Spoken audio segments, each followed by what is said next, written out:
প্রায় 33 বছর ধরে এই প্রোগ্রাম এই জায়গাটায় হয়, তার কারণ এখানে অনেকগুলো প্রাণ লুটিয়ে পড়েছিল।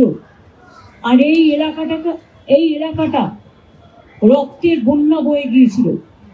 তাই আমাদের বছরে একটাই প্রোগ্রাম শহীদ স্মরণে আমরা এখানে করি, এবং এ নিয়েও অনেকের আপত্তি আছে, অনেকে আপত্তি জানায়। তাদের আমি বলি, তারা যখন নবান্ন অভিযান করেন পুলিশের পারমিশন ছাড়া, তখন আপত্তিটা কোথায় থাকে? আমাদের প্যারালাল প্রোগ্রাম করতে গিয়ে তাদের প্রোগ্রাম করতে হয়। কই, তাদের যখন সেন্ট্রাল প্রোগ্রাম থাকে, আমরা তো প্যারালাল প্রোগ্রাম করি না। তৃণমূল কংগ্রেসের কাছ থেকে শিক্ষা নেওয়া উচিত, দেখা উচিত। আর কথায় কথায় চোর ডাকাত বলা এছাড়া কোনো মুখের ভাষা নেই।